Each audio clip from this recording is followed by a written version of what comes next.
오늘 말씀은 마땅히 기억해야 할 것이라는 제목으로 함께 나누도록 하겠습니다. 제가 예수님 믿기 전에 어릴 적에 성탄을 많이 기다렸던 것 같습니다. 그날이면 저희 부모님이 어렵게 살았기 때문에 넉넉하지 않았었습니다. 그런데 성탄절이면 주머니를 여시고 굉장히 너그러움으로 이렇게 원하는 걸 사주셨던 기억이 나요. 제게 어릴 때 성탄은 예수님과 아무 상관없이도 참 기뻤고 기다렸던 날로 기억이 납니다. 우리가 성탄을 맞아서 그 주인공이 누군지는 알고 즐기자는 겁니다.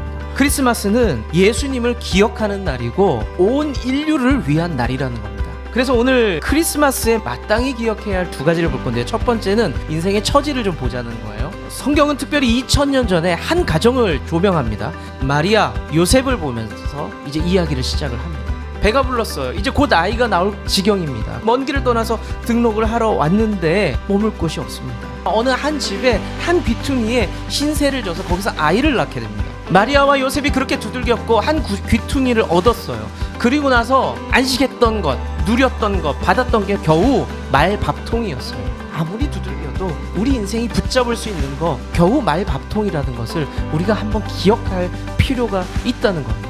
하지만 우리가 이 본문을 통해서 위로받을 수 있는 게 있어요. 예수님께서 아주 볼품없는 그곳에 낭망하고 실망하고 우리 이거밖에 안 되나 봐 라고 말하는 그 상황 속에서 임하셨다는 거예요. 별거 없는 인생, 조금은 부끄러운 삶인데 예수님께서 거기에 오시기로 작정을 하셨다는 겁니다. 그곳에 내가 함께 할게, 내가 거기에 함께 해줄게 라고 약속하신다는 것을 오늘 말씀을 통해서 깊이 새기시기를 바랍니다.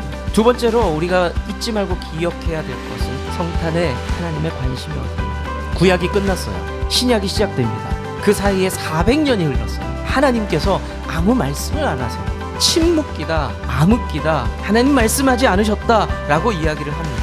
그런데 그 침묵을, 그 암흑을 깨뜨린 사건이 성육신, 예수님이 이 땅에 오신 사건, 탄생입니다. 이 세상에 400년 동안 침묵을 하셨던 침묵을 깨시고 이 땅에 내려오실 때 누구와 접촉을 시작하셨는가? 목동을 찾으시고 동방박사를 찾으셨어요. 목동은 종교와 관련되지도 않은 사람입니다. 별 따라 보면서 예수님을 찾아왔던 동방박사들은 지금으로 치면은 주술사나 무속인에 가까워요. 대표적인 이방 사람들입니다. 그런데 하나님께서 독특하게 소외되고 연약하고 하나님과 관련 없다라고 생각하셔 그 사람들에게 말씀하기 시작했다는 겁니다. 하나님께서는요, 별 볼 일 없는, 별거 없는 우리를 보시고 그렇게 새로운 일들을 시작을 하셨습니다. 독생자를 이 땅에 보내신 것은요, 인간을 향한 하나님의 헌신입니다. 그리고 십자가의 못 박히심도 인간을 향한 예수님의 헌신이셨어요. 그분이 우리를 사랑하셨고 헌신하셨어요. 이제 우리도, 여러분들도, 저도 하나님 앞에 헌신을 드려요. 성탄을 맞이해서요, 여러분들에게 도전하고 싶은 게 뭐냐면 하나님 앞에 사랑하는 만큼 내년에 하나님 앞에 무언가 좀 내가 표현하면서 살겠습니다. 이 믿음의 결단들 있기를 축원합니다.